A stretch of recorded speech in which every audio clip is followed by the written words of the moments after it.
चलिए, तो हमने अभी दिल्ली सल्तनत जो है संपूर्ण रूप से 5 वंशों के बारे में पढ़ लिया है, ठीक है, जिसमें हमने पढ़ा कि किस तरीके से मोहम्मद गौरी जो है भारत पर आक्रमण करता है और भारत में आक्रमण करने के बाद जो है किस तरीके से उसके बाद इस्लामिक सत्ता स्थापित होती है और सबसे पहले गुलाम वंश आता है, ठीक है। गुलाम वंश के बाद खिलजी वंश आता है और खिलजी वंश के बाद तुगलक वंश आता है और तुगलक वंश के बाद जो है सैयद वंश आता है और उसके बाद आपका लोधी वंश आता है, ठीक है। तो संपूर्ण रूप से आपने देखा कि किस तरीके से ये समय जो है 1191 से स्टार्ट होता है और 1191 के बाद जो है 1192 में तराइन का दूसरा युद्ध होता है, ठीक है, और उसके बाद 1526 तक ये समय चलता रहता है, ठीक है। यानी सोचिए एक लंबा समय, लगभग 400 से 500 साल का समय जिसमें हम दिल्ली सल्तनत के बारे में देखते हैं, ठीक है। लेकिन हम इसके साथ ये समझते हैं कि 400-500 साल जो तक समय तक किस तरीके से शासकों ने शासन किया, ठीक है। मतलब सिर्फ ये नहीं समझना है आपको कि कौन कौन आया और क्या करके चला गया, ठीक है। आपको ये भी समझना होगा कि उसका प्रभाव भारत के इतिहास में क्या पड़ा, ठीक है। यानी आज वर्तमान में जो आप सत्ता देखते हैं, जिसको आप प्रशासन,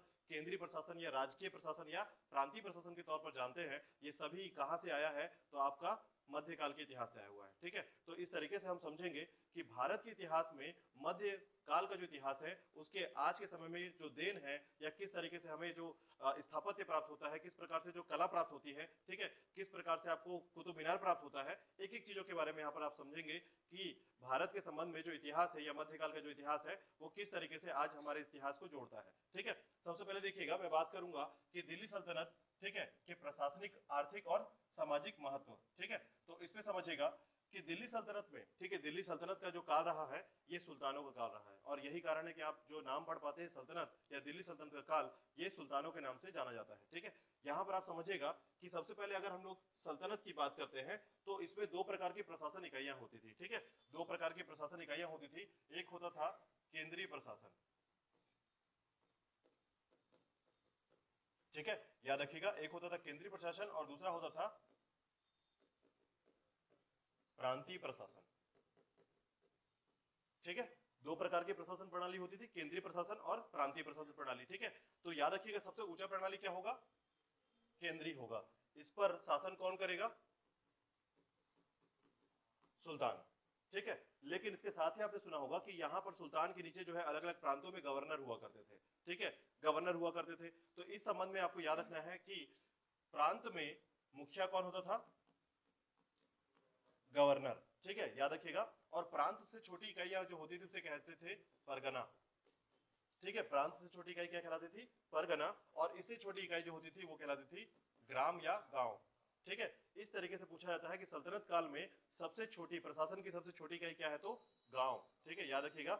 हम इस बात पर सबसे ज्यादा कंफ्यूज होते हैं कि सोचते हैं कि आज जैसे गांव है, क्या उस समय भी गांव हुआ करते थे छोटी इकाइयों के तौर पर? तो बिल्कुल हुआ करते थे, याद रखिएगा, क्योंकि उस समय से ही गांव जैसे शब्द जो है हमारे पास आते हैं, ठीक है। तो अब एक बात समझिएगा कि प्रांतीय प्रशासन में गवर्नर जो है मुखिया हुआ करता था, परगना जो होता था, ठीक है, और उसके बाद परगना के नीचे होता था ग्राम, जिसका मुखिया होता था चौधरी, ठीक है। इस समय के मुखिया को कहते थे चौधरी, ठीक है, याद रखिएगा। अब देखिएगा इसी में, ठीक है, इसी के संबंध में आपको एक बात याद रखनी है कि सल्तनत काल में जो केंद्रीय प्रशासन था वो कैसा था, ठीक है। कहने का मतलब है कि सुल्तान की मदद करने के लिए कौन कौन सी प्रशासन इकाइयां होती थी। देखिए सुल्तान तो सुल्तान है, शासक है वो अकेला है, ठीक है। और आपको एक बात याद रखनी होगी कि दिल्ली सल्तनत में बहुत बार ऐसा समय आया है जब सुल्तानों का महत्व बहुत बढ़ गया है और बहुत बार ऐसा समय आया है जब सुल्तानों का महत्व घट गया है, ठीक है। जैसे मोहम्मद शाह के बारे में मैंने आपको बताया, जब भी आप मोहम्मद शाह के बारे में पढ़ते हैं, ठीक है, तब तब आपको पता चलेगा कि सुल्तानों की जो स्थिति थी वो गिर जाती थी, ठीक है। उसी प्रकार अलाउद्दीन खिलजी की जब बात आती है तो सुल्तानों की स्थिति बढ़ जाती थी, ठीक है। तो जैसे बलबन के काल के समय की बात कर लें, ठीक है, तो बलबन के काल के समय की बात कर लें, मोहम्मद बिन तुगलक की बात कर लें, तो ऐसे समय में सुल्तानों की स्थिति बहुत मजबूत हो जाती थी, ठीक है। लेकिन बाकी जब मोहम्मद आपके शाह की बात कर लें, ठीक है, या फिर और भी ऐसे अन्य हैं, ठीक है, इसमें जब अगर हम बात करें जैसे फिरोज शाह तुगलक, ठीक है, तो ऐसे बहुत सारे टाइम रहे हैं जब सुल्तानों की स्थिति बहुत मजबूत और कभी कभी सुल्तानों की स्थिति डाउन हो जाती थी, उनकी नियंत्रण से कुछ चीजें बाहर होने लगती थी, ठीक है। तो ऐसी स्थिति में याद रखिएगा कि केंद्रीय प्रशासन सुल्तानों के हाथों में होती थी और साथ ही साथ याद रखिएगा कि सुल्तानों के हाथों के अलावा यहाँ पर न्याय प्रणाली भी काम करती थी, ठीक है। न्याय प्रणाली के लिए आपको बता दूं, जैसे आपने सुना था कि सुल्तान में काजी शब्द का प्रयोग किया जाता था, ठीक है, काजी शब्द का प्रयोग किया जाता था। ये सुल्तानों के अंडर, ठीक है, याद रखिएगा, न्याय विभाग के अधिकारी हुआ करते थे और इन्हें काजी कहा जाता था, ठीक है। तो धार्मिक गुरु, याद रखिएगा धार्मिक गुरु, साथ ही साथ न्यायिक गुरु भी होते थे, यानी न्याय के विभाग के भी मुखिया होते थे और उन्हें काजी कहा जाता था, याद रखिएगा। अब देखिएगा एक एक करके मैं इनके बारे में बताऊंगा आपको, और साथ ही साथ बताऊंगा कि सुल्तानों की सहायता करने के लिए कौन कौन से परिषद हुआ करते थे, कौन कौन से क्षेत्र हुआ करते थे, ठीक है। तो कभी कभी क्या होता है, किस्मत आपकी बहुत ज्यादा खराब रहेगी तो कुछ ऐसे नाम मिलेंगे, सद्र, उस, सुदूर, ठीक है। तब ये पूछा जाएगा कि ये किस सल्तनत से जुड़ा हुआ है या फिर ये किस विभाग का व्यक्ति है, ठीक है। तो ये थोड़ा सा आप इसको याद रखने की कोशिश करेंगे। तो देखिएगा सबसे पहला जो है, सबसे मुखिया जो होता था सुल्तान के बाद, वो होता था दूसरे नंबर पर वजीर, ठीक है। वजीर बेसिकली क्या होता है, तो याद रखिएगा अगर आज के समय से तुलना करें तो ये प्रधानमंत्री कहलाते हैं, या फिर वित्त मंत्री भी हो सकते हैं, या फिर गृह मंत्री भी हो सकते हैं, ठीक है। वजीर का मतलब 3 मंत्रियों से संबंधित है, एक आपका प्रधानमंत्री, वित्त मंत्री या फिर गृह मंत्री, ठीक है, याद रखिएगा। उसके बाद अगर हम बात करें दीवान ए रिसालत, याद रखिएगा दीवान ए रिसालत, ये विदेश विभाग से संबंधित था, ठीक है, यानी फॉरेन मिनिस्टर आप कह सकते हैं। तो याद रखिएगा इसके लिए क्या था, दीवान ए रिसालत, ठीक है। उसके बाद आता है आपका सद्र उस सुदूर, ठीक है, सद्र उस सुदूर, जो कि इस्लामी न्याय मंत्री हुआ करता था। इस्लामी न्याय मंत्री मतलब इस्लाम धर्म का न्याय मंत्री, ठीक है। होता क्या था आपको बता दूं, जैसे हम आज सामान्य तौर पर मानव के संबंध में, ठीक है, मानव के संबंध में क्या सही है और क्या गलत है सिर्फ मानवता को देख के कहते हैं, ठीक है। कहने का मतलब है यदि कोई ऐसी स्थिति आ रही है जिसमें हम ये देख पाते हैं कि मानव जो है, कभी आपने सोचा सुना होगा कि बहुत सारी ऐसी गतिविधियां होती है जहां पर आपने देखा होगा कि कभी किसी बच्चे का कोई ऐसी स्थिति हो चुकी है, जैसे बच्चा जो है कहीं पर दब गया है, ठीक है, और वो दबा हुआ या किसी जो वस्तु है वो बहुत महंगा है, ठीक है, तब भी हम उस वस्तु को तोड़ देते हैं मानवता के दृष्टिकोण से, ठीक है। लेकिन इस्लामी दृष्टिकोण से ये चीजें बताई जाती हैं कि न्याय मंत्री जो होता था वो ये ध्यान देता था कि इस्लाम को कभी कोई नुकसान नहीं पहुंचना चाहिए, भले ही मानवता कहीं और चला जाए, ठीक है। ऐसी स्थिति में याद रखिएगा कि इस्लामी न्याय मंत्री जो होता था उसे कहते थे, उसका विभाग जो होता था सद्र उस सुदूर होता था, ठीक है। अब इसी के बाद देखिएगा दीवान ए ईसा, ठीक है, दीवान ए ईसा कहलाता था शाही सचिवालय, ठीक है, शाही सचिवालय। सचिवालय मतलब विभागों के सचिव जो होते थे, देखिए ये सचिव बेसिकली क्या होते थे, जो भी आपका रिपोर्ट है, ठीक है, जो भी समय चल रहा है उस समय की जो आवागमन का तरीका है, जैसे हमारा कितना सामान बिक रहा है, क्या सामान आ रहा है, ठीक है, राज्य प्रशासन कैसे चल रहा है, उस सभी का लेखा जोखा कहां से हो रहा था, शाही सचिवालय से होता था, ठीक है। इसलिए आपने देखा होगा कि जब आप बाहुबली देखते हैं, ठीक है, तो बाहुबली देखते हैं तो एक आपका जो रिपोर्ट होता है वो चोरी करके कोई और लेकर भाग जाता है, ठीक है, फिर उसको पकड़ने के लिए दोनों भाइयों को भेजा जाता है, ठीक है। तो वो जो घटना है वो सचिवालय का घटना है, ठीक है, इसे शाही सचिवालय कहा जाता है, जहां पर सारे रिपोर्ट्स रखे जाते थे, ठीक है, अपने सीक्रेट्स रखे जाते थे, उसे कहा जाता है शाही सचिवालय, ठीक है। इसके बाद आता है दीवान ए अर्श, याद रखिएगा सैन्य विभाग का प्रमुख, ठीक है, दीवान ए अर्श बहुत इंपॉर्टेंट है, याद रखिएगा, ठीक है। इसे कहा जाता था दीवान ए अर्श को सैन्य विभाग का प्रमुख होता था, ठीक है। अब देखिए सैन्य के बारे में पढ़ेंगे, लेकिन यहाँ पर याद रखिएगा काजी उल कुजात, ठीक है। तो अब हम यहाँ पर जब बात करेंगे काजी उल कुजात, तो याद रखिएगा ये होता था न्याय मंत्री, याद रखिएगा यहाँ पर इस्लामी न्याय मंत्री है, ठीक है, और यहाँ पर है केवल न्याय मंत्री। तो ये न्याय मंत्री जो होगा ये सभी चीजों को बराबर देखेगा, ठीक है। लेकिन यहाँ पर क्या होगा, अच्छा आपने देखा होगा कि जब बाहुबली जो है एक व्यक्ति का गला काट देता है, याद आ रहा है, सेकेंड में शायद में भी, ठीक है। तो ऐसी स्थिति में एक व्यक्ति तुरंत, जो राजमाता है वो तुरंत किसी को बुलाती है और बोलती है इस दोष के लिए क्या सजा दी जाती है, तो दौड़ के आता है तुरंत, अपना एक लिस्ट पढ़ता है और बोलता है हाँ इसको राज दरबार से बाहर, पूरे जगह से बाहर, ठीक है। तो वो जो न्याय मंत्री है वो वहां का न्याय मंत्री है, उसको ये पता है कि क्या घटना होने पर क्या सजा दी जाएगी, ये न्याय मंत्री है, और इस तरीके से फिर सुल्तान जो है उसको सजा दे देता था, ठीक है। तो इस तरीके से याद रखिएगा ये है काजी उल कुजात, ठीक है, याद रहेगा। चलिए आगे देखिएगा, इसके बाद देखिएगा केंद्रीय प्रशासन में, ठीक है, कुछ बातें याद रखिएगा जो सबसे इंपॉर्टेंट है, उसके बारे में हम यहाँ पर डिटेल में पढ़ेंगे, ठीक है। तो याद रखिएगा सल्तनत में सुल्तान का स्थान सबसे महत्वपूर्ण होता था, ठीक है, तथा सर्वोच्च राजनीतिक, कानूनी और सैनिक सत्ता उसी पर नहीं थी, ठीक है। बिल्कुल सुल्तान जो है, सुल्तान है, काफी लोगों को हरा कर यहाँ पर बैठा हुआ है, तो उसके पास सभी महत्वपूर्ण पद जो है या जो सभी पद हैं वो इसी पर निहित होते थे, ठीक है। यानी इसके बोलने पर याद रखिएगा राजनीतिक है, साथ ही साथ कानूनी है, और साथ ही साथ सैनिक सत्ता भी इसी के पास है।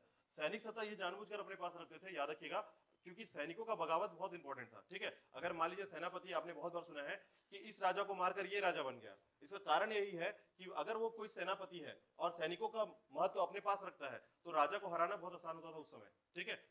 यदि ऐसा समझ ले आप कि एक राजा है, ठीक है, ए नाम का एक राजा है और इसकी सैनिक करोड़ों की सैनिक है इसकी, ठीक है, यानी करोड़ों सैनिक क्षमता है इसकी। लेकिन इस सैनिक को चलाने के लिए ये डायरेक्ट ना चला करके क्या करता है, सेनापति रख देता है। तो सेनापति की बातें ज्यादातर कौन सुनता है, सैनिक सुनते हैं, ठीक है। यहां पर एक बात याद रखिएगा कि ऐसी स्थिति में हमेशा कमजोर हो जाता है आपका क्या, सुल्तान, ठीक है। और ऐसी स्थिति में सेनापति हमेशा इसको मार करके सुल्तान बनता ही बनता है, ठीक है। तो ये गतिविधियों के देखते हुए अब ये करता था कि सैनिक प्रबंधन खुद के हाथ में रखता था, ताकि ये जो बोलेगा सैनिक तब वहां पर वही करेंगे, ठीक है। याद रखिएगा, देखिएगा जो सल्तनत की सेना का प्रधान सेनापति था, ठीक है, तो सल्तनत की सेना का प्रधान सेनापति भी सुल्तान हुआ करता था। इसके अतिरिक्त कानून और न्याय की व्यवस्था करना भी सुल्तान का दायित्व था।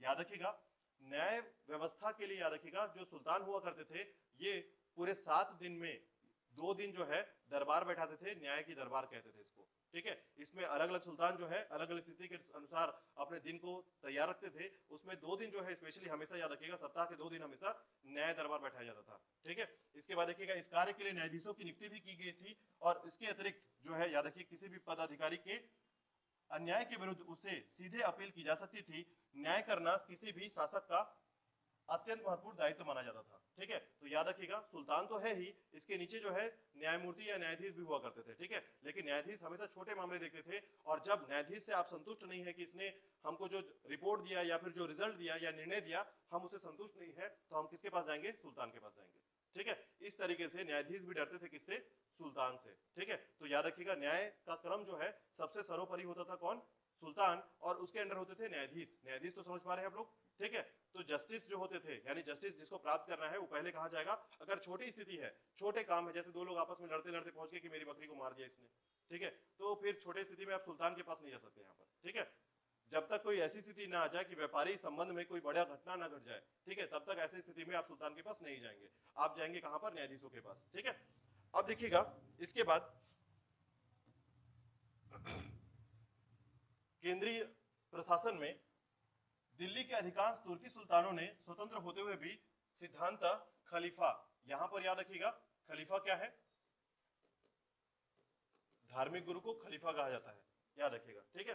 धार्मिक गुरुओं को खलीफा कहा जाता है, याद रखिएगा, जो कि मुस्लिम राज्य के इस्लाम धर्म का प्रधान होता था, इसकी सर्वोपरि सत्ता स्वीकार की है, ठीक है। दिल्ली के सुल्तान स्वयं को खलीफा का नायब या सहयोगी मानते थे, ठीक है। यानी सुल्तान शब्द कहां से मिला है, तो खलीफा ये कहा जाता था कि इस समय जो दिल्ली सल्तनत थी, ठीक है, ये कोई भी सुल्तान बनेगा तो सुल्तान की उपाधि किससे लेगा, खलीफाओं से लेगा। एक तरीके से इसका मतलब ये होता था कि खलीफा के पास जाते थे ये, जब भी कोई सुल्तान बनता था या राजा बनता था तो ये जाते थे कहां पर, खलीफा के पास, और खलीफा से बात करते थे और यह कहते थे कि आप जो भी चाहेंगे इस्लाम धर्म के लिए वो मैं करूंगा, आप मुझे उपाधि दे दीजिए सुल्तान की, ताकि सभी लोग क्या है, माने मुझे, ठीक है। और इस तरीके से ये बन जाते थे खलीफा के सहयोगी, ठीक है। और इस तरीके से मंदिरों को तोड़ना, मूर्तियों को तोड़ना, हिंदू धर्म के प्रति जो है अलग भाव रखना, ठीक है, ये सब कुछ देखने को मिलता है इस तुर्की सुल्तानों के बीच में, ठीक है। याद रखिएगा, देखिएगा समस्त इस्लामी राज्य का संवैधानिक प्रधान खलीफा को ही माना जाता था, ठीक है। तो संवैधानिक प्रधान क्यों माना जाता था, क्योंकि सुल्तान जो है इसी की बात ज्यादातर सुनते थे,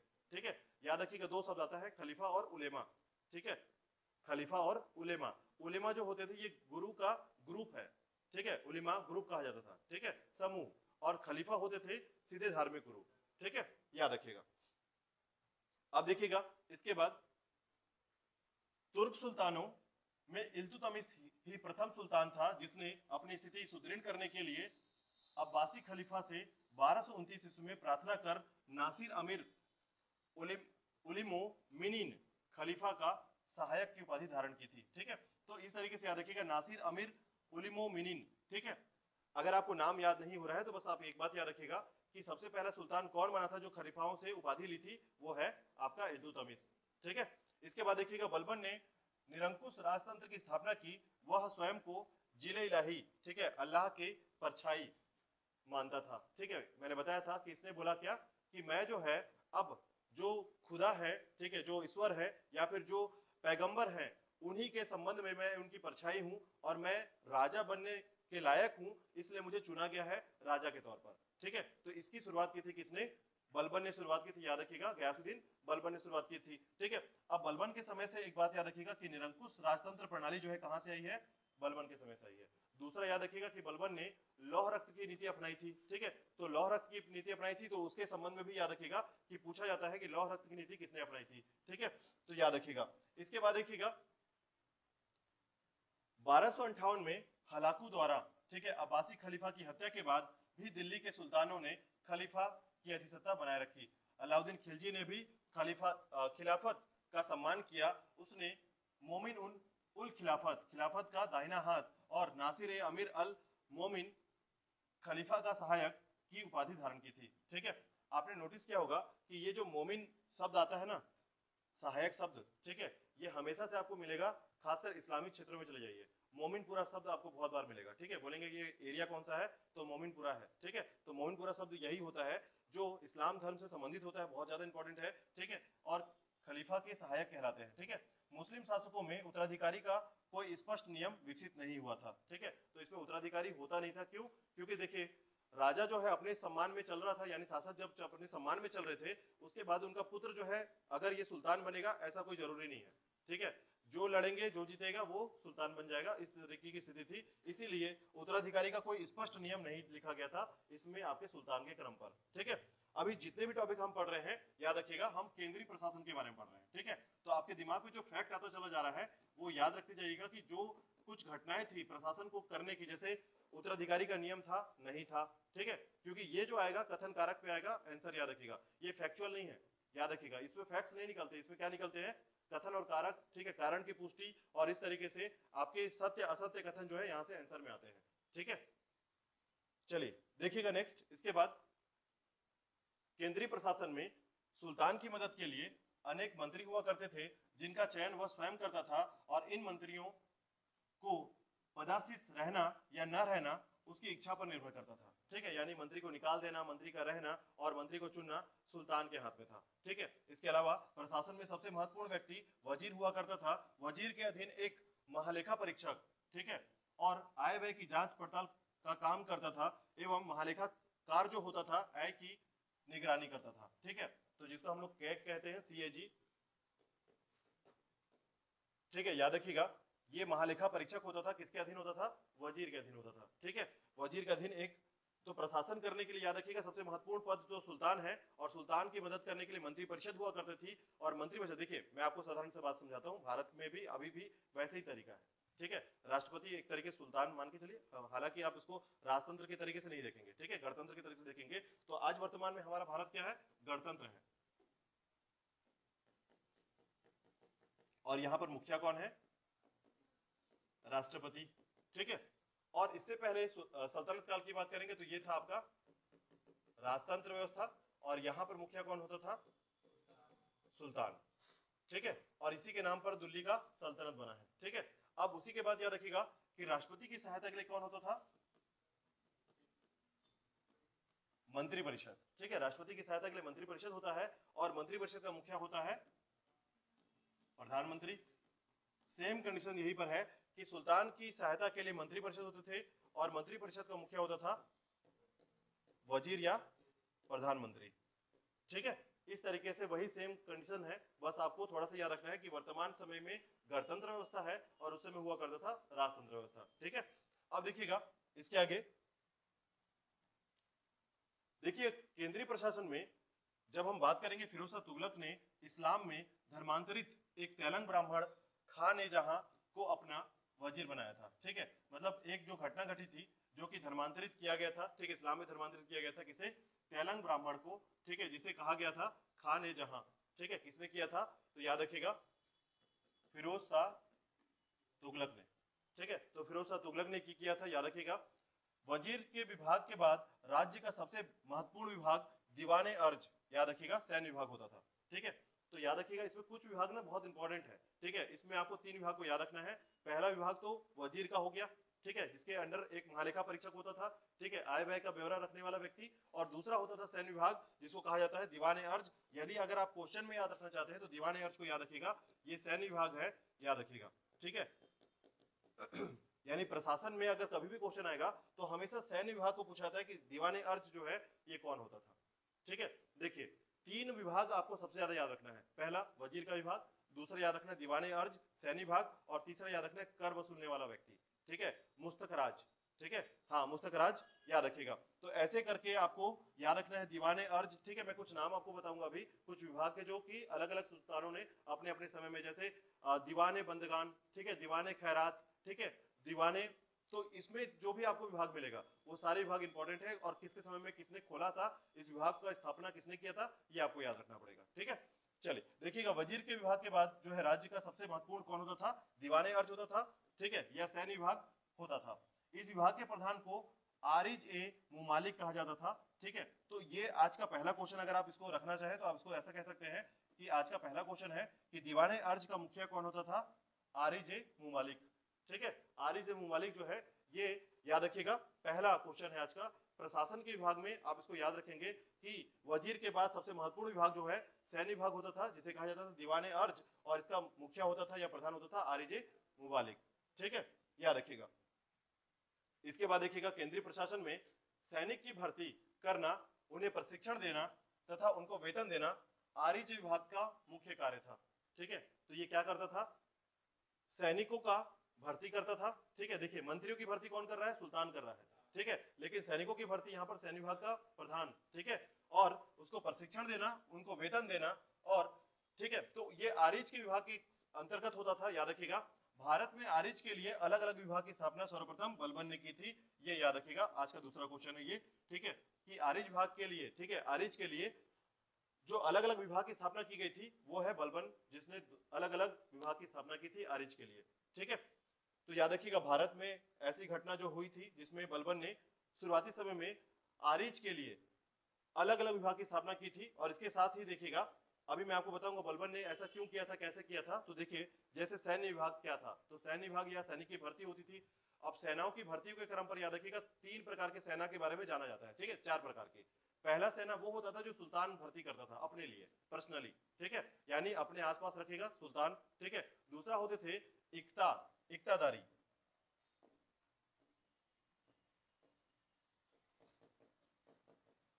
इक्तादारी सैनिक। जो इक्तादारी, जो मैंने बताया था आपको, जिन लोगों के पास भूमि प्राप्त होती थी, ठीक है, यानी सुल्तान क्या करते थे, पहले अमीरों को भूमि दान दे देता था और उससे टैक्स लेता था, ठीक है। तो इस तरीके से उन्हें कहा गया इक्तादारी सैनिक, ये भर्ती करते थे सैनिकों को, ठीक है। और एक होते थे फिर सेनापति दीवाने अर्ज, जो कि याद रखिएगा यहां पर जो सेनापति होता था वो क्या करता था, डायरेक्ट सेना की भर्ती करेगा, और ये सामान्य सैनिक होंगे, ठीक है। और ये सामान्य सैनिक क्या होंगे, नियमित होंगे, नियमित होंगे, ठीक है। और एक होंगे आपके अस्थायी सैनिक। तो 4 प्रकार के सैनिक व्यवस्था थी, याद रखिएगा। पहला था सुल्तान के सैनिक, दूसरा होते थे इक्तादारी सैनिक, और तीसरा होते थे सेनापति के सैनिक, यानी जो नियमित होते थे, वेतन मिलता था इनको, और चौथे होते थे अस्थायी सैनिक, जो युद्ध के बाद जो है अपना वेतन लेते थे और घर वापस जाते थे, ठीक है। इस तरीके से याद रखिएगा कि सैनिक व्यवस्था में, ठीक है, सैनिक व्यवस्था में इस तरीके की 4 सैनिक व्यवस्था रखी गई थी। तो अलग अलग विभाग की स्थापना किसने की थी, बलबन ने। तो ये समझ में आ गया 4 अलग अलग विभाग कैसे बने थे, ठीक है। अब जब सेनापति के द्वारा जब सैनिकों की भर्ती होगी तो इसमें भी 3 प्रकार के सैनिक होंगे, ठीक है। कौन कौन से 3 प्रकार के सैनिक, तो याद रखिएगा, एक होते थे पैदल सैनिक, एक होते थे घुड़सवार, और एक होते थे गज सैनिक, ठीक है। पैदल सैनिक, घुड़सवार और गज सैनिक, ठीक है, हाथी वाले सैनिक, ठीक है। हाँ, तो याद रखिए ये 3 प्रकार के सैनिक है। इसमें सबसे ज्यादा सैनिकों की संख्या होती थी पैदल सैनिकों की, लेकिन सबसे ज्यादा महत्वकारी होते थे घुड़सवार, याद रखिएगा, ठीक है। पैदल सैनिकों के मरने की स्थिति ज्यादा होती थी, और घुड़सवार जो है पावरफुल होते थे और हमेशा पीछे से हमला करते थे, ठीक है। तो इस तरीके की स्थिति बनाई गई थी। तो याद रखिएगा 4 प्रकार के सैनिकों की व्यवस्था, यानी विभागों की व्यवस्था आपने पढ़ा, और सैनिक जो होते थे वो कैसे होते थे, 3 प्रकार से, ठीक है, अलग अलग सैनिकों में पैदल, घुड़सवार और गज सैनिक, ठीक है। अब इसमें सबसे ज्यादा पावरफुल याद रखिएगा घुड़सवार होते थे, क्योंकि अगर आपको यहां से भागना है या अपने सुल्तान को बचाना है तो घुड़सवार ही बचा सकते थे आपको, ठीक है। गज सैनिक हमेशा सामने की तरफ होकर बचाना, यानी कि किले के जो घेराबंदी होते थे इस तरह के काम करते थे, ठीक है। और पैदल सैनिकों को सबसे आगे रखा जाता था, ताकि वहां तक पहुंचने में सबसे पहले जो है आपस में टकराएं और चीजें पहले ही खत्म हो जाए, ठीक है। और उसके बाद निकलते थे गज सैनिक, ठीक है। और हमेशा याद रखिए घोड़े वाले जो सैनिक होते या घुड़सवार होते थे वो किनारे दायां बायां से आते थे, ठीक है। इस तरीके से बहुत सारे इनकी लड़ने का या युद्ध का तरीका था, ठीक है।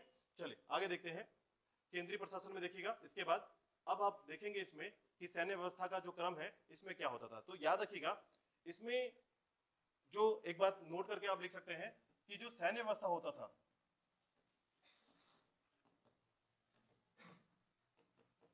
ये हमेशा दशमलव के आधार पर होता था। ठीक है, दशमलव के आधार पर होता था। अब समझिएगा कि ऐसे आधार में हम कैसे समझेंगे कि ये दशमलव आधार क्या है। तो हमेशा याद रखिएगा दहाई वाले कॉन्सेप्ट में आपको जब भी दिखेगा तो दिख रहा है आपको ये 10-10 के, इसलिए दशमलव पर आधार पर होता था। कभी कभी पूछा गया क्वेश्चन है कि सल्तनत काल में सैनिक व्यवस्था को किस आधार पर रखा गया था। ठीक है, तो बोलेंगे मैथ वाला कहां से पढ़ने के लिए सीख गया यहाँ पर। ठीक है, तो यहाँ पर आपको ये शब्द इसलिए मिलेगा क्योंकि हमेशा आपको 10 की संख्या पर चीजें मिलेंगी। ठीक है, तो याद रखिएगा, देखिएगा कैसे। तो सबसे पहले याद रखिएगा कि सुल्तान होता था। ठीक है, और सुल्तान कैसे बनता था, तो 10 खानों से मिलकर एक सुल्तान, यानी खान सबसे ऊंचा पद है यहाँ पर, याद रखिएगा। आज जब आप इस्लाम धर्म में जाते हैं तो आप देखते हैं खान शब्द मिलता है आपको। ठीक है, और इनमें कहा जाता है कि खान जो होते हैं वो सबसे ऊंचे जाति के माने जाते हैं इनमें, जाति व्यवस्था में। ठीक है, तो ये जो सर्वोच्चता है वो कहां से आया है, आपको यहां से देखने को मिलेगा। ठीक है, तो अब देखिएगा इसमें, तो याद रखिएगा यहां से शुरुआत करते हैं। सबसे पहले देखिएगा सर एक खेल। ठीक है, यहां से अगर आप देखेंगे तो ये होता था एक अश्वारोही। ठीक है, यानी घुड़सवार। ठीक है, और जैसे ही 10 सर एक खेल होगा तो ये बन जाएगा क्या, सिपह सलाहकार। ठीक है, सिपह सलार कहा जाता है, याद रखिएगा। तो 10 सर एक खेल में एक सिपह सलार होता था। ठीक है, और 10 सिपह सलार में एक अमीर हुआ करता था। अमीर मतलब पैसे वाला अमीर नहीं, यहाँ पर ये नाम से अमीर है, याद रखिएगा। ठीक है, तो उसके बाद याद रखिएगा 10 अमीर के बाद एक मालिक। ठीक है, एक मलिक। ठीक है, एक मलिक, और उसके बाद 10 मलिक से एक खान, याद रखिएगा। ये सभी शब्द में एक शब्द याद रखिएगा, ये सभी एक है। ठीक है, और जब खान 10 खान होते थे तो सर्वोच्च अधिकारी में एक सुल्तान, और ये सैनिक व्यवस्था के अंतर्गत है, याद रखिएगा। ठीक है, तो सैनिक व्यवस्था में याद रखिएगा कि यहां पर एक अश्वारोही जो है, ठीक है, एक सरे खेल होता था, ये एक एक ही शब्द पे रहेगा। ठीक है, और यहां से एक सरे खेल हुआ, और ये 10 सरे खेल से एक सिपा सलार, और 10 सिपा सलार से एक अमीर, और 10 अमीर से एक मलिक, और 10 मलिक से एक खान, और 10 खान से एक सुल्तान। ये क्रमबद्ध याद रखिएगा। ठीक है, तो ये इस तरीके से सैन्य व्यवस्था होती थी।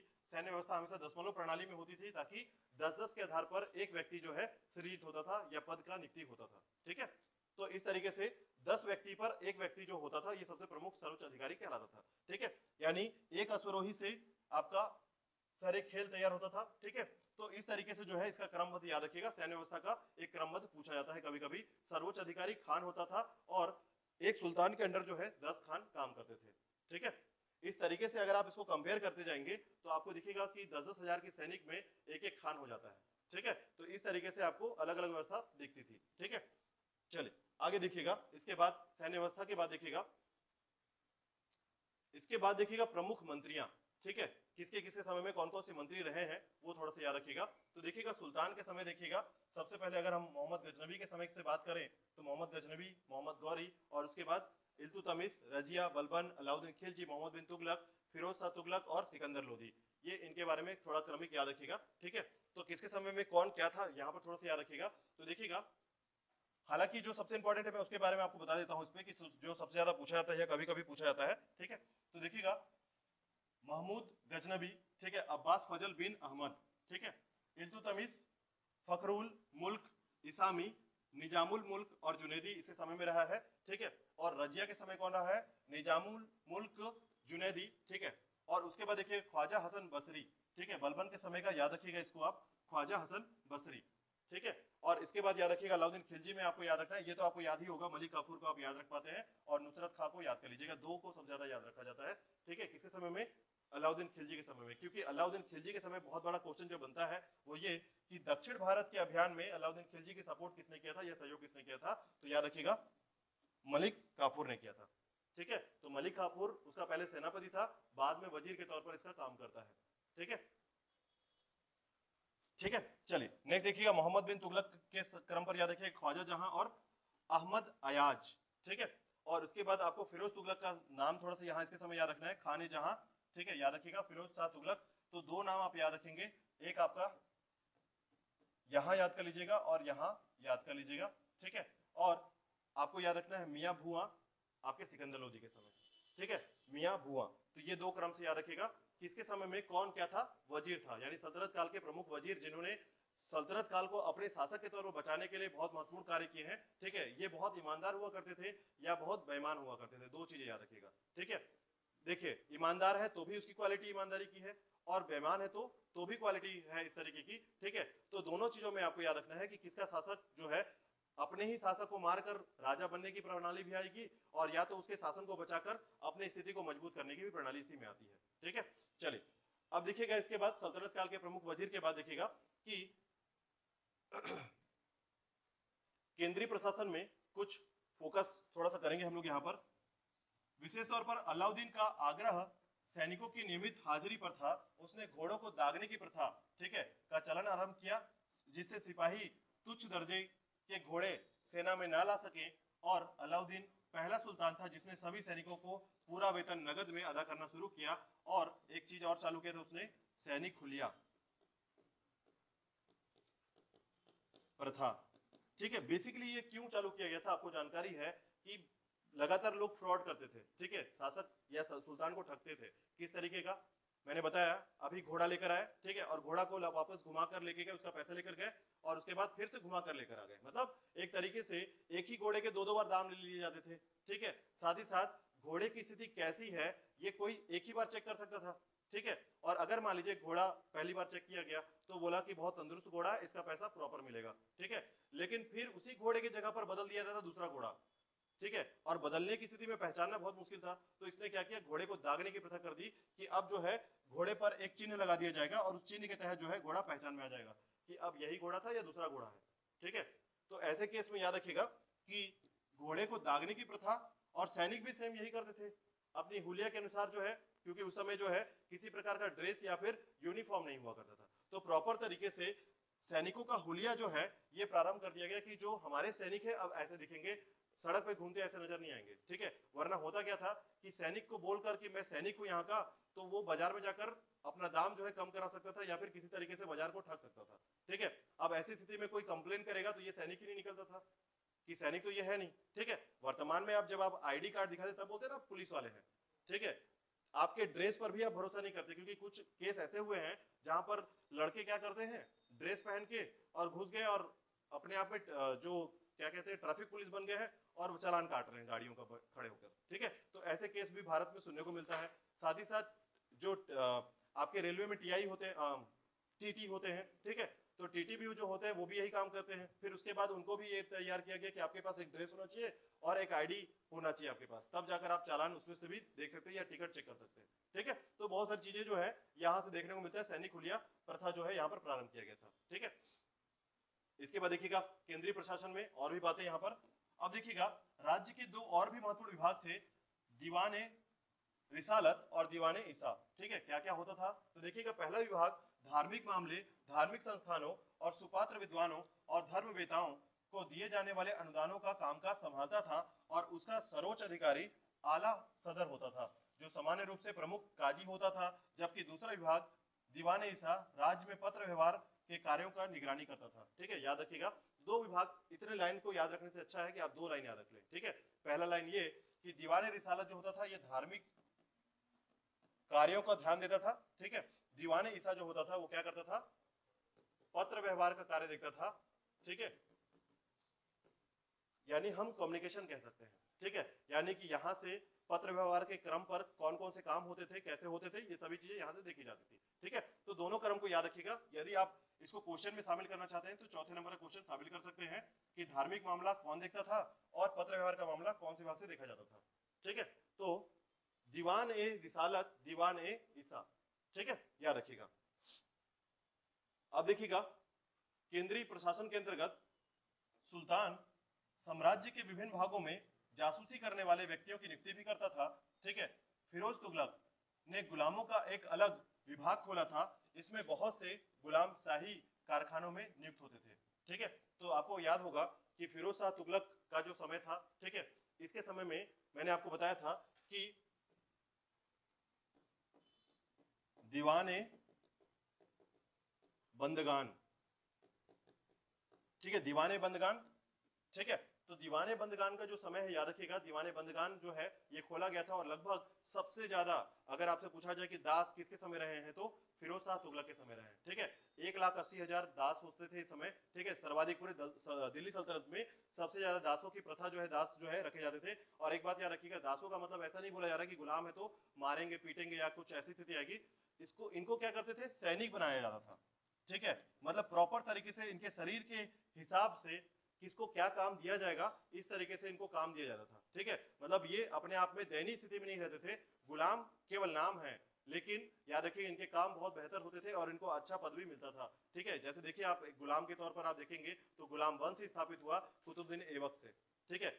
था तो वो गुलाम लेकिन शासक बना। तो इस तरीके से याद रखिएगा दासों की स्थिति बहुत मजबूत थी इस समय।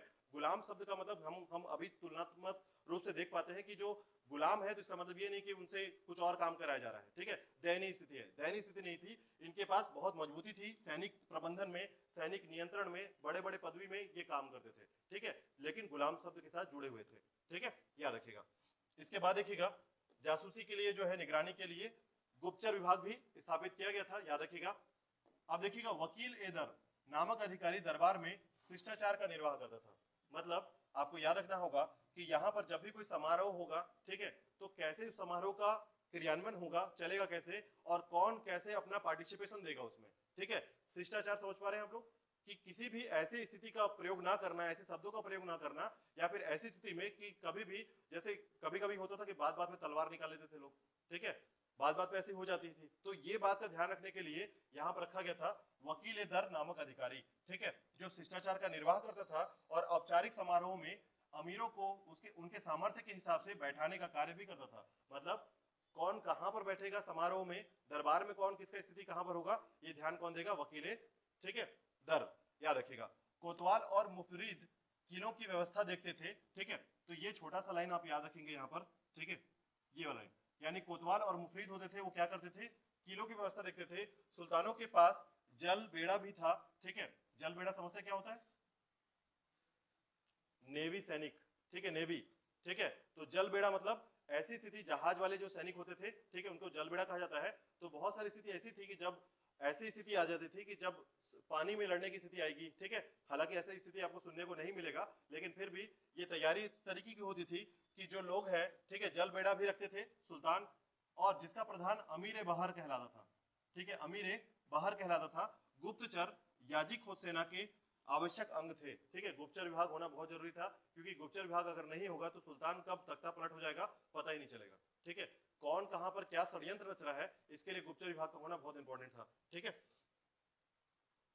तो बलबन के समय से इसकी शुरुआत होती है। इसके बाद देखिएगा स्थानीय प्रशासन में, याद रखिएगा, अब हम लोग केंद्रीय प्रशासन के बाद आ गए स्थानीय प्रशासन में, ठीक है। तो देखिएगा केंद्रीय प्रशासन के क्रम पर आपने जो टॉपिक पढ़े हैं उनमें सारे टॉपिक बहुत इंपॉर्टेंट है, ठीक है। इन टॉपिक्स में याद रखिएगा किसके समय में कैसा सिस्टम था, वो थोड़ा सा आपको याद रखना है, ठीक है। मतलब आप एक तरफ याद रख सकते हैं विभाग और एक तरफ उसके अधिकारी, ठीक है। विभाग का एक तरफ याद रख लीजिएगा, संबंध आप जरूर लिख लीजिएगा कि इस विभाग का संबंध किस क्षेत्र से था और उसके अधिकारी कौन थे। बस यदि अगर आप प्रशासन में ये टॉपिक याद कर लेते हैं कि विभाग, उसका संबंध और अधिकारी, तो आपका प्रशासन विभाग जो है वो कंप्लीट हो जाएगा इसमें, ठीक है। इतना तो कम से कम याद रख लीजिएगा, ठीक है। इसके बाद एक जो टॉपिक छूट रहा है इस पे प्रशासन के संबंध में, उसको मैं आपको बताता हूं, जो थोड़ा सा अलग से आप इसे पढ़ेंगे, ठीक है। तो देखिएगा इसमें जो हमारा प्रशासन होता है, ठीक है, प्रशासन का जो तरीका था, ठीक है, उसमें कर व्यवस्था भी थोड़ा सा याद रखिएगा। चलिए आगे, अगर कर व्यवस्था नहीं आता है इसमें तो मैं आपको अलग से कर व्यवस्था बताऊंगा, जिसमें कर व्यवस्था को खम्स, ठीक है, खजार, ठीक है, उस तरीके के आपको कुछ कर व्यवस्था भी याद रखनी होगी। और कौन से शासक ने 1/3 कर रखा था, 1/2 रखा था, ये दो बातें आपको याद रखना है। अलाउद्दीन खिलजी के समय आपको याद रखना है, मोहम्मद बिन तुगलक के समय को याद रखना है। दो ही ऐसे शासक हैं जिन्होंने कर को बहुत टाइट कर दिया था, बढ़ा दिया था, ठीक है। चलिए तो देखिएगा इनके बारे में पहले बात करेंगे। तो प्रशासन के बारे में हो गया, और उसके बाद देखिएगा स्थानीय प्रशासन देखेंगे। तो देखिएगा जब तुर्कों ने इस देश को जीता था तो कई प्रदेशों में बांट दिया गया, जो कि इक्ता कहलाया, ठीक है। तो इक्तादारी कहां से आया है? मैंने बताया था कि अमीरों को क्या दे दिया गया है? जमीन दे दिया गया है, और इस तरीके से उस जमीन पर शासन कौन कर रहा है? इक्ता कर रहे हैं, ठीक है। और ऐसे में जो अमीर व्यक्ति थे उनको इक्तादारी कहा जाता था, और इस तरीके से इक्ता आया दूसरे नंबर पर, याद रखिएगा, ठीक है। पहला प्रशासन क्या है? केंद्रीय प्रशासन, सुल्तान पूरी तरीके से अधिकार में है। दूसरा जो स्थानीय प्रशासन है उसमें प्रभुत्व किसका है? इक्तादारियों का है, ठीक है, जिसको हम लोग क्या कहेंगे? आपको याद रखिए, प्रांतीय प्रशासन कहेंगे, ठीक है, या स्थानीय प्रशासन कहेंगे, इसको इक्तादारी प्रशासन कहा जाता था, ठीक है। देखिएगा, इक्ताओं को प्रमुख तुर्क अमीरों के अधीन कर दिया गया। जिन अमीरों को इक्ता दिए गए उन्हें मुफ्ती या वली कहा जाता था, ठीक है, याद रखिएगा। आज का पांचवा क्वेश्चन, मुफ्ती या वली क्या होता है, थोड़ा सा याद रख लीजिएगा, ठीक है। आरंभ में मुफ्ती लगभग स्वतंत्र थे, उनसे अपने अपने प्रदेश में शांति सुव्यवस्था कायम रखने और सरकार को देय भू राजस्व वसूल करने की आशा की जाती थी, ठीक है। मतलब एकता जो थे वो अमीरों के अंदर काम करते थे, ठीक है, लेकिन एकता जो होते थे वो काम क्या करते थे? राजस्व की वसूली करते थे, और कहां तक देते थे? ट्रांसफर करते थे केंद्रीय प्रशासन को, ठीक है। इस तरीके से राजस्व का वसूलीकरण कहां से होता था? एकता से होता था, ठीक है। अब देखिएगा, सूबे के नीचे सिख और सिख के नीचे परगना होता था, ठीक है, मैंने बताया परगना, ठीक है। अब याद रखिएगा, गांव के सबसे महत्वपूर्ण व्यक्ति, ठीक है, खुद या मुकदम मुखिया कहलाते थे, याद रखिएगा, भूस्वामी, ठीक है। तो यहां पर देखिएगा, इसके संबंध में आपको गांव के सबसे, जो गांव होता था सबसे छोटा इकाई है, प्रशासन का सबसे छोटा इकाई क्या है? गांव है, कि सबसे महत्वपूर्ण व्यक्ति जो कि भूस्वामी होते थे और मुकदम मुखिया कहलाते थे, ठीक है। तो मुकदम, या फिर आप चौधरी शब्द का भी प्रयोग इसमें करते हैं, याद रखिएगा। तो मुकदम खुद या आपका भूस्वामी कहलाते थे इसको, ठीक है, याद रखिएगा। स्थानीय प्रशासन में आपको 3-4 शब्द जो है थोड़े से अलग से मिलेंगे, याद रखिएगा, ठीक है। अब देखिएगा, थोड़ा सा आर्थिक व्यवस्था और सामाजिक जीवन देखिएगा, ठीक है, इसके संबंध में, फिर उसके बाद मैं आपको कर व्यवस्था बताऊंगा इस पे। तो समझिएगा कि मोरक्को उत्तरी अफ्रीका में, ठीक है, टांजियर का निवासी इब्न बतूता 14वीं सदी में भारत आया था, और ये किसके समय आया था? मोहम्मद बिन तुगलक के दरबार में 8 वर्षों तक रहा, और उसने संपूर्ण देश की यात्रा भी की, ठीक है। तो याद रखिएगा, वो 8 वर्षों तक रहा था, ये भी बात आपको जानना है थोड़ा सा। भारत की उपजों के विषय में अत्यंत रोचक विवरण छोड़ गया, जिसमें फल फूल और जड़ी बूटियां भी शामिल थी, ठीक है। तो याद रखिएगा, जब आर्थिक और सामाजिक की बात किया जाए तो आर्थिक दृष्टिकोण से हमारे पास सबसे महत्वपूर्ण क्या था?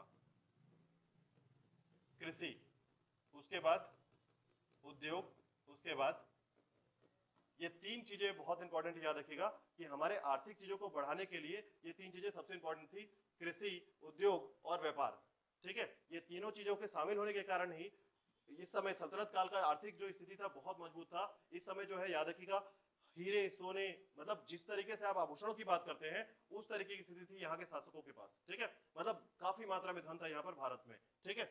चलिए आगे देखिएगा, इसके बाद इब्न बतूता के अनुसार भारत की मिट्टी इतनी उपजाऊ थी कि साल में 2 फसलें, ठीक है, उगाई जाती थी, तथा चावल की 3-3 फसलें भी पैदा की जाती थी, ठीक है। ये कृषि के संबंध में हो गया, याद रखिएगा। उसके अनुसार अलसी, गन्ना, कपास भी पैदा होता था, ठीक है, और ये फसलें ग्रामोद्योग के लिए आधार का काम करती थी। इनमें प्रमुख उद्योग थे कोल्हू में तेल पेरना, गुड़ बनाना और बुनाई करना, ठीक है। तो याद रखिएगा, पहला कृषि की बात आएगी तो गेहूं जो चावल है उसका पैदावार बहुत होता था, ठीक है। तो याद रखिएगा, चावल की 3-3 फसलें उगाई जाती थी, और सामान्य तौर पर 2 फसलें अन्य चीजों की उगाई जाती थी, ठीक है। चावल 3-3 बार होता था, और साथ ही साथ याद रखिएगा, अलसी, गन्ना और कपास का पैदावार भी होता था। तो ये उद्योग से संबंधित है, ठीक है। और साथ ही साथ जब उद्योग है तो व्यापार होगा, याद रखिएगा, जहां पर उद्योग नहीं है वहां पर व्यापार नहीं हो सकता, और जहां उद्योग है वहां व्यापार अपने आप चालू हो जाता था, ठीक है। तो कृषि, उद्योग और व्यापार तीनों अच्छी स्थिति में थी इस समय में, ठीक है। चलिए नेक्स्ट देखिएगा, इसके बाद शिया एवं सुन्नी मुस्लिमों के 2 प्रमुख धार्मिक वर्ग बन गए थे। इसी प्रकार नस्ल और जाति के आधार पर तुर्क, अफगान, मंगोल, सैयद और पठान आदि वर्गों का उदय हुआ। तो याद रखिएगा, हम बात कर रहे हैं कहां पर? सामाजिक जीवन के बारे में, ठीक है। तो इस तरीके से समाज की व्यवस्था कैसी थी? तो सामाजिक अपने किस में बटे हुए थे? वर्गों में बटे हुए थे, ठीक है। इस्लाम धर्म है, इस्लाम के अनुसार जो है क्या क्या बटा हुआ था? तो याद रखिएगा, यहाँ पर धार्मिक वर्ग बना हुआ था, जिसमें नस्ल और जाति के आधार पर तुर्क भी बट गए थे, तुर्क अलग होते थे, अफगान अलग होते थे, मंगोल अलग होते थे, सैयद अलग होते थे, और पठान भी अलग होते थे। इस तरीके से सभी इस्लामिक हैं, लेकिन अलग अलग नाम से जाने जाते हैं, और याद रखिएगा ये अलग अलग तरीके से जाने जाते थे, ठीक है। संपूर्ण सल्तनत काल में उत्तरी भारत के में सुन्नियों का प्रभाव बना रहा, क्योंकि दिल्ली के सुल्तान सुन्नी मतावलंबी थे, परंतु दक्षिण भारत में सिया संप्रदाय अधिक प्रबल था। दक्षिण भारत के प्रमुख मुस्लिम राजवंशों की स्थापना सिया मतलब मतावलंबी ने की थी, जिन भारतीयों ने इस्लाम धर्म को स्वीकार किया कर लिया था। ठीक है, तो सुन्नी वो थे, एक बात याद रखिएगा, जैसे हम बोलते हैं धर्म में कोई भी परिवर्तन नहीं हुआ तो वो कट्टर वाले हो गए तो सुन्नी, और जिन्होंने इस्लाम को कबूल किया और वो इस्लाम बने तो वो बन गए सिया। ठीक है, तो पाकिस्तान किससे संबंधित है, सिया है या सुन्नी है? सिया होंगे ना, पाकिस्तान में सिया मिलेंगे, और ईरान में कौन मिलेगा? सुन्नी मिलेंगे, याद रखिएगा। इसीलिए ईरान और पाकिस्तान का मैच नहीं होता, मतलब मैच मतलब क्रिकेट मैच नहीं, मतलब इनकी बातें नहीं मैच करती हैं। ठीक है, और इसीलिए आपस में लड़ाई बहुत करते हैं। ठीक है, अब ऐसे केस में याद रखिएगा पाकिस्तान ऐसे भौगोलिक क्षेत्रफल पर है कि दक्षिण में भी दुश्मन भारत, ठीक है, मानता वो है, हम नहीं कह रहे। ठीक है, तो उसके बाद इस तरफ आपका ईरान का क्षेत्र हो गया, इधर आपका अफगानिस्तान हो गया, अब ये बीच में फंस गया है। ठीक है, इसीलिए पाकिस्तान के साथ दिक्कतें बहुत सारी रहती है। ठीक है, तो अपने स्थिति पे पाकिस्तान खुद अपने पैरों पर कुल्हाड़ी मार जाता है बार बार। ठीक है, समझिएगा। तो देखिएगा, मुस्लिमों में एक वर्ग विदेशियों का था। मध्य एशिया के अनेक मुस्लिम जातियां भारत में आकर बसने लगी थी। ठीक है, तो याद रखिएगा ये था सामाजिक जीवन। सामाजिक जीवन में याद रखिएगा, जब हम लोग सामाजिक जीवन की बात करते हैं तो यहाँ पर तीन चीजों की बात करते हैं। ठीक है, पहला सामाजिक व्यवस्था, दूसरा दास की स्थिति, तीसरा स्त्रियों की स्थिति। ठीक है, स्त्रियों की स्थिति सबसे ज्यादा खराब थी इस समय, याद रखिएगा। ठीक है, सबसे ज्यादा खराब थी, मतलब स्त्रियों का कोई अस्तित्व नहीं था इस समय, केवल उपभोग का साधन समझा जाता था। और ऐसी स्थिति थी कि स्त्रियों का मतलब एक सुल्तान जो है एक से अधिक विवाह कर रहा है, और साथ ही साथ उनकी जो मतलब उनका जो उत्तरदायी, उनके प्रति जो उत्तरदायी था वो कोई भी नहीं है। ठीक है, इसलिए कभी भी स्त्री के ऊंचे पद में होने की स्थिति नहीं मिलती है, केवल एक को छोड़कर, रजिया सुल्तान को छोड़कर। ठीक है, बाकी किसी भी स्त्री का नाम आपको सुनने को यहाँ पर नहीं मिलेगा। ठीक है, चलिए वापस आते हैं। देखिएगा, व्यापार उद्योग और व्यापारी के बारे में थोड़ा सा बात करते हैं। इब्न बतूता ने दिल्ली को इस्लामी दुनिया के पूर्वी हिस्से का सबसे बड़ा नगर कहा है। उस काल के अन्य महत्वपूर्ण नगरों में उत्तर पश्चिम के लाहौर, मुल्तान और पूर्व में कड़ा और लखनौती। ठीक है, कड़ा और लखनौती जो है बंगाल के क्षेत्र का, और अहिलवाड़ यानी पाटन का क्षेत्र, कैम्बे खंबात का क्षेत्र प्रमुख थे। ठीक है, मतलब इस समय जो है जो व्यापार का क्षेत्र था या उद्योग का जो क्षेत्र था उसमें गिना चुना क्षेत्र याद रखिएगा, जिसमें सबसे बड़ा क्षेत्र जो है इब्न बतूता के अनुसार दिल्ली को इस्लामी दुनिया का पूर्वी हिस्से का सबसे बड़ा नगर कहा गया है। ठीक है, उसके अलावा याद रखिएगा बंगाल और गुजरात के शहर अपने उत्तम कपड़ों और सोने व चांदी के कार्य के लिए प्रसिद्ध थे। ठीक है, बंगाल का सोनार गांव, ठीक है, अपने कच्चे रेशम और मलमल के लिए विख्यात थे। ठीक है, इस तरीके से याद रखिएगा व्यापार उद्योग बहुत ज्यादा सक्सेस था यहाँ पर। ठीक है, इसके बाद देखिएगा कागज बनाने की विधि का आविष्कार दूसरी सदी में चीनियों ने किया था। ठीक है, 5वीं सदी में विश्व इससे अवगत हुआ तथा यूरोप में यह कला बहुत आगे चलकर 14वीं सदी में पहुंची है। ठीक है, यानी समझिए कागज बनाने की पद्धति कहां पर आई है, तो चीनियों ने इसका आविष्कार किया, कागज कैसे बनेगा। दूसरा, हम लोगों ने कब इसे एडॉप्ट किया, तो याद रखिएगा इसे हमने एडॉप्ट किया है 5वीं सदी के आसपास। ठीक है, और उसके बाद देखिएगा ये कब तक पूरी तरीके से फैला है, 14वीं शताब्दी तक। ठीक है, यानी 14th जो इरा रहा है, शताब्दी रहा है, उस समय जो है ये विशेष तौर पर आगे बढ़ता है। ठीक है, इस काल में उत्तम कोटि के भारतीय वस्त्र चीन को निर्यात किया जाने लगा, और भारत चीन से कच्चा रेशम और चीनी मिट्टी के बर्तन जो है आयात करता था। ठीक है, यानी भारत जो है इस समय व्यापार का भी केंद्र बन गया था। ठीक है, याद रखिएगा। इसके बाद देखिएगा व्यापार उद्योग में जल और थल दोनों मार्गों से चलने वाला भारत का व्यापार एक अंतर्राष्ट्रीय उद्यम था। यद्यपि हिंद महासागर के रास्ते होने वाले व्यापार में अरब लोग सबसे बड़े साझेदारी थे, और लेकिन वे भारत के तमिल और गुजराती व्यापारियों को, जिनमें हिंदू और मुस्लिम दोनों शामिल थे, इस मार्ग से होने वाले व्यापार के क्षेत्र में हटा नहीं पाए थे। ठीक है, यानी हिंदू मुस्लिम दोनों जो है यहाँ पर व्यापार करते थे। साथ ही साथ बता दूं आपको मैं कि इस्लाम धर्म को ना कबूल करने वाले हिंदुओं में ऐसी स्थिति रखी जाती थी कि व्यापार करने पर भी उन पर टैक्स ज्यादा रोका जाता था। ठीक है, यानी अधिक से अधिक टैक्स उनसे वसूला जाता था हिंदुओं से। ठीक है, इसके बाद देखिएगा इसी क्रम पर तटवर्ती बंदरगाहों और उत्तर भारत के मध्य होने वाला व्यापार मारवाड़ियों और गुजरातियों के आधिपत्य में था, जिनमें से अधिकांश लोग जैन थे। इन्होंने मंदिर निर्माण में महत्वपूर्ण योगदान दिया था। मध्य पश्चिम एशिया के साथ साथ जल मार्ग होने वाला व्यापार मुल्तानियों, अधिकांश हिंदू, और खुरासानियों, अफगान, ईरानी आदियों के हाथ में भी था। ठीक है, तो व्यापार के तौर पर याद रखिएगा इस क्रम को। और इसी के बाद देखिएगा व्यापार का जो सारा सिस्टम है, ठीक है, यानी क्योंकि व्यापार की स्थिति बहुत मजबूत है इस समय, उद्योग की स्थिति मजबूत थी, ठीक है, तो कैम्बे का एक बहुत बड़ा नगर था गुजरात का, जिसमें बहुत से समृद्ध व्यापारी रहते थे। उनके पास सुंदर पत्थरों, ठीक है, गारे से बने हुए ऊंचे ऊंचे महल थे, जिनकी छतें अच्छी किस्म की खपरेलों से बनी हुई थी। ये संपन्न व्यापारी कुशल कारीगर आरामदायक जिंदगी बिताते थे तथा अच्छा खाने पहनने से अभ्यस्त थे, ठीक है। तो व्यापारी की स्थिति बताई जा रही है कि व्यापारी, जब व्यापार अच्छा होगा तो व्यापारी अच्छे होंगे, ठीक है। अपनी अच्छी स्थिति बरनी के अनुसार याद रखिएगा, मुल्तानी व्यापारी इतने समृद्ध थे कि उनके घर सोने चांदी से भरे होते थे, ठीक है, तथा अमीर लोग इतना शाही खर्च करते थे कि जब वे कोई भोज या समारोह आयोजित करते थे तब उन्हें पैसा उधार लेने के लिए मुल्तानियों के घर भागना पड़ता था, ठीक है। तो मुल्तानियों की स्थिति ऐसी थी समय, ठीक है। अब देखिएगा इसके बाद चोर डाकुओं और लुटेरों से कबीलों के कारण उन दिनों यात्रा करना कठिन था, फिर भी राजमार्ग को अच्छी हालत में रखा जाता था तथा यात्रियों की सुरक्षा और सुविधा के लिए जगह जगह पर सराय बनी हुई थी, ठीक है। पेशावर से सोनार गांव तक पहुंचने वाले राजमार्ग में अतिरिक्त मोहम्मद तुगलक ने दिल्ली से दौलताबाद तक का एक सड़क निर्माण कराया था, ये तो आपको जानकारी में है, ठीक है। देवगिरी का क्षेत्र याद रखिएगा। इसके बाद देखिएगा देश के एक भाग से दूसरे भाग तक तेजी से डाक पहुंचने की व्यवस्था की गई थी। यह काम डाक को मंजिल दर मंजिल एक स्थान से दूसरे स्थान ले जाने वाले अलग अलग घोड़ों या हरकारों द्वारा किया जाता था, ठीक है। हरकार क्या होते थे पता है आपको? हरकार किसे कहते हैं? हरकार वो होते थे जो आपका आपका जो डाक लेके जाने वाले हैं, ठीक है, तो ये लेटर लिखा हुआ नहीं ले जाते थे। वो करते ये थे कि आपके द्वारा सुनकर बात को लेके जाएंगे और कहां तक पहुंचा देंगे, जहां तक आप पहुंचाना चाहते हैं, ठीक है। तो आप जैसे जैसे इसको बताएंगे, हंस हंस कर बताएंगे तो वो हंस हंस कर वहां बताएगा, ठीक है। आप रोकर बताएंगे तो वहां रोकर बताएगा। तो इसी तरीके से हरकार हुआ करते थे, ठीक है। तो ये काम करते थे बातों को पहुंचाने का, यानी संदेश पहुंचाने का काम करते थे, ठीक है। हरकारा कहा जाता है। देखिएगा हरकारे लोग कुछ किलोमीटर की दूरी पर डाक व्यवस्था के लिए विशेष रूप से बनाए गए मचानों पर बैठे रहते थे तथा पिछले पड़ाव से डाक लेकर अगली मंजिल के लिए तुरंत भाग पड़ते थे, ठीक है। इस तरीके से इनका काम होता था हरकारों का, डाक पहुंचाने का।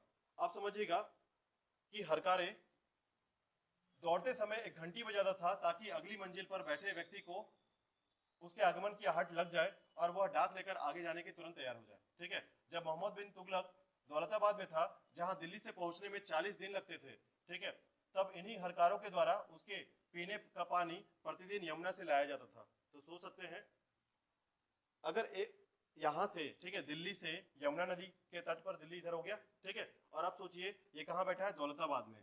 यहाँ से यहाँ आने में 40 दिन लगते थे, 40 डेज, लेकिन फिर भी इसके पीने का पानी यहाँ से आता था। तो सिस्टम समझिए कितना ज्यादा टफ था, इसको कितना ज्यादा परेशान किया जाता था। तो हरकारा क्या करते थे? ले लेके पानी दौड़ते थे और पहुंचते थे कहाँ? आपके दौलताबाद तक, ठीक है। तो ये स्थिति थी यहाँ की। इसके अलावा देखिएगा संचार व्यवस्था में सुधार होने तथा जल तथा एवं थल दोनों भागों का जो मार्ग थे, व्यापार में वृद्धि होने से इस काल में अधिक आर्थिक जीवन जो है विकसित हुआ। तुर्कों ने कई नए शिल्प और तकनीकों का आरंभ किया, ठीक है, और पुराने शिल्पों और तकनीकों को लोकप्रिय बनाया। कागज बनाना, शीशा बनाना, चरखा और अच्छी किस्म का करघा शिल्पों के अन्य उदाहरण थे, ठीक है। और तुर्कों के शासनकाल में सिंचाई व्यवस्था को भी अत्यधिक महत्व दिया गया है, ठीक है। तो ये बेसिक चीजें हैं, थोड़ी सी आप बस एक बार फोकस करेंगे तो याद रहेगा, ठीक है। इसके बाद फिर मैं आपको बताता हूँ कर व्यवस्था क्या थी। भारत में स्थापित तुर्क राज्य सैन्यवादी, ठीक है, कुलीन तंत्र था। सुल्तान इस्लामी कानून के उल्लंघन की इजाजत नहीं देते थे। राजकाज चलाने के लिए सुल्तान को मुस्लिम कानूनों के अतिरिक्त अपनी ओर से जरूरी विनिमय भी बढ़ाने पड़ते थे, जिन्हें जवाबदी कहा जाता था। हिंदू प्रजा को सिंध विजय के समय से ही जिम्मियों का दर्जा दिया गया था। इसको थोड़ा याद रखिएगा, मैं पहले भी आपको बोल चुका हूं कि हिंदुओं को क्या कहा जाता था? जिम्मी कहा जाता था, ठीक है। वे मुस्लिम शासन को कबूल लेने वाले तथा जजिया अदा करने वाले संरक्षित लोग थे। जजिया वस्तुतः सैनिक सेवा के अंतर्गत अदा किया जाने वाला कर था, ठीक है। तो याद रखिएगा। अब देखिएगा यहीं से हम कर के बारे में थोड़ा समझेंगे कि भारत के समय दिल्ली सल्तनत में कौन कौन से कर लगाए जाते थे, ठीक है। तो सबसे पहले देखिएगा यहां पर कर व्यवस्था को थोड़ा याद रखेंगे। कर राजस्व, ठीक है। सबसे पहले नाम याद रखिएगा, कर के लिए सबसे पहला नाम है उस्र, ठीक है। उस्र किससे लिया जाता था? तो मुसलमानों से लिया जाता था।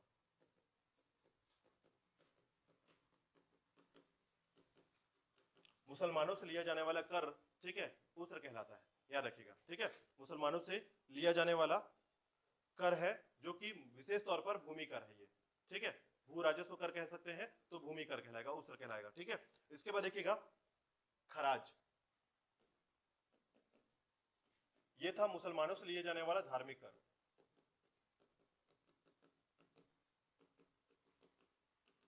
धार्मिक कर, ठीक है, तो मुसलमानों से लिए जाने वाला धार्मिक कर याद रखिए क्या कहते हैं उसको, खराज कहते हैं। ठीक है, कितना लिया जाता था तो याद रखिएगा, अच्छा फिर से हम गलती कर रहे हैं, बार बार मैं खराज के बारे में बताता हूं आपको, तो याद रखिएगा गैर मुसलमानों से। ठीक है, गैर मुसलमानों से लिए जाने वाला धार्मिक कर है, ठीक है, याद रखिएगा।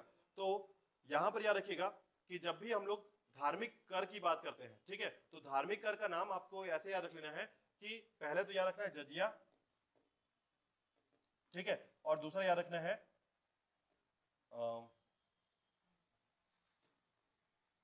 एक नाम और याद रखिएगा, ये ऐसे याद रखिएगा, उस्र तो आपको याद हो गया है कि मुसलमानों के द्वारा लिया जाने वाला भू राजस्व कर है। ठीक है, और एक नाम याद रखिएगा जकात। ठीक है, तो जकात जो है ये दोनों धार्मिक कर है, इसको दोनों को याद रखिएगा, ये दोनों धार्मिक कर है। ठीक है, जकात और जजिया। खराज जो है ये गैर मुसलमानों से लिए जाने वाला आपका भू राजस्व कर है। ठीक है, भू राजस्व कर, इसको ऐसे याद रखिएगा। ठीक है, तो उस्र और खराज जो है ये भू राजस्व कर है। ठीक है, लेकिन एक बात याद रखिएगा, उस्र जो है ये मुसलमानों से लिए जाने वाला भू राजस्व कर है, और खराज जो है गैर मुसलमानों से लिए जाने वाला भू राजस्व कर है। ठीक है, और यहां पर आपको याद रखना है कि जो भू राजस्व कर लिया आपने, ठीक है, उसमें परसेंटेज बहुत ज्यादा था। ठीक है, 1/2 और 1/3 का प्रतिशत था किस पे, गैर मुसलमानों से। ठीक है, यानी जो मुस्लिम नहीं थे उनसे अधिक कर लिया जाता था। ठीक है, और इसे कहा जाता था खराज। ठीक है, भू राजस्व खराज, ऐसे याद रखिएगा। ठीक है, और इसी के बाद देखिएगा जजिया जो है ये गैर मुसलमानों से लिया जाने वाला धार्मिक कर है, और जकात जो है मुस्लिम धर्म से लिया जाने वाला अपने क्षेत्र में, याद रखिएगा मुस्लिम धर्म से लिया जाने वाला एक धार्मिक कर है जो दान की भावना प्रदत्त करता है कि जो भी व्यक्ति कमाता है अपने कमाई का 2% भाग जो है किसको देगा, आपके धार्मिक क्षेत्र में देगा। ठीक है, तो इस तरीके से डेवलप होता है आपका जकात कर। तो 4 कर को याद रखिएगा, पहला है उस्र, दूसरा है खराज, तीसरा है जजिया, और चौथा है जकात। ठीक है, याद रखिएगा। अब उसके बाद देखिए एक कर और है जो आपको अलग से थोड़ा याद रखना है, जिसे कहते हैं, हम लोग पढ़ चुके हैं वैसे, खम्स। पढ़ा है आप लोगों ने खम्स के बारे में, बताइए कौन सा कर है ये।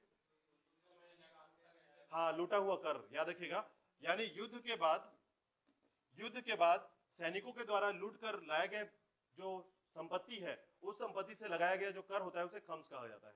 ठीक है, याद रखिएगा। ठीक है, इसके अलावा जो है आपको याद रखना है सिंचाई पे कर लिया जाता था। ठीक है, यानी इरिगेशन पर। ठीक है, याद रखिएगा।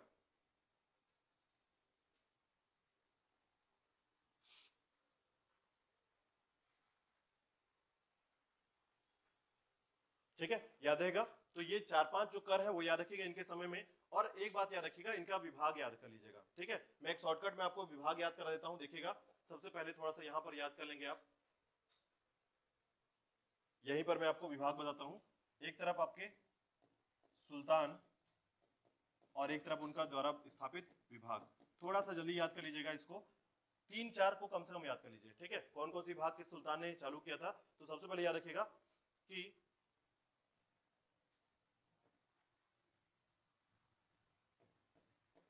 दीवाने मुस्तखराज।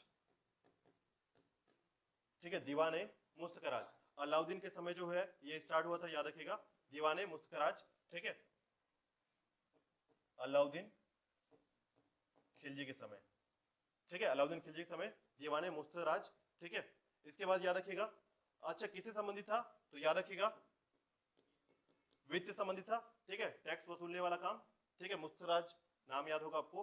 ठीक है, इसके बाद आता है दिन ए कोही। दिन ए कोही। ठीक है, दिन ए कोही याद रखिएगा। ठीक है, किसने किया था, हाँ, मोहम्मद बिन तुगलक। ठीक है, एमबीटी। ठीक है, याद रखिएगा। कौन सा कर था ये, कृषि कर, याद रखिएगा। ठीक है, मोहम्मद बिन तुगलक ने अप्लाई कराया था किस क्षेत्र में, दोआब क्षेत्र में। ठीक है, 1/2 का कर वसूलने का काम किया था इसने। ठीक है, याद रखिएगा, एमबीटी। इसके बाद देखिएगा दीवान ए अर्ज।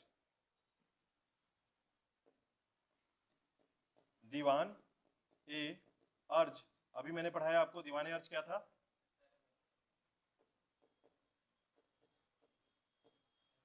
ठीक है। ये सैन्य विभाग है, याद रखिएगा।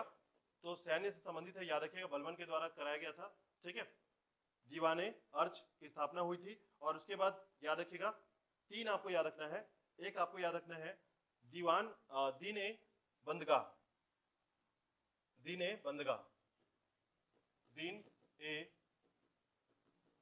बंदगाह, ठीक है, याद रखिएगा। किसके लिए था, दासों के लिए था। किसने बनवाया था, फिरोज शाह तुगलक ने, ठीक है, याद रखिएगा।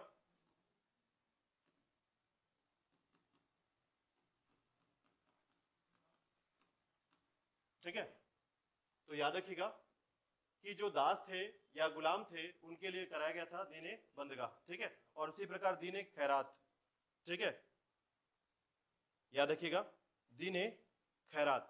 तो खैरात भी किसके लिए था, दासों के लिए। और किसने कराया था, फिरोज शाह तुगलक ने। और एक नाम और याद रखिएगा, दिन ए इस्तिहाक,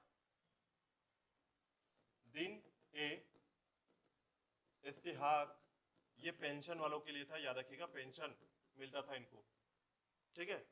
किसने कराया था, फिरोज शाह तुगलक ने ही कराया था, ठीक है। इतना याद कर लीजिएगा, इस्तिहाक, ठीक है।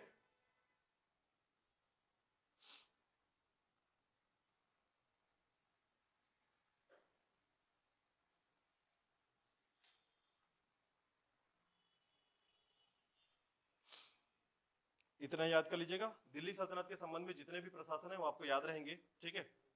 कल थोड़ा सा मैं आपको 5 से 10 मिनट का और एक टॉपिक लूंगा इस पे, जिसमें हम साहित्य और कला की बात करेंगे, ठीक है। यानी दिल्ली सल्तनत में कौन कौन से साहित्य यानी पुस्तकों का निर्माण हुआ है, पहला चीज। और दूसरा, शिल्पकारिता के तहत जो है कौन से स्थापत्य का निर्माण हुआ है, दूसरा, ठीक है। और उसके बाद जो है हो सकता है मैं विजयनगर साम्राज्य स्टार्ट कर दूं, क्योंकि अभी आपको याद होगा कि मैंने बताया था कि जिस तरीके से, ठीक है, मोहम्मद बिन तुगलक ने क्या किया था, देवगिरी से आना जाना कर दिया, ठीक है। उसके साथ ही वहां पर दो राज्य साम्राज्य का विस्तार होने लगा। एक था आपका बहमनी साम्राज्य और दूसरा है आपका विजयनगर साम्राज्य, ठीक है।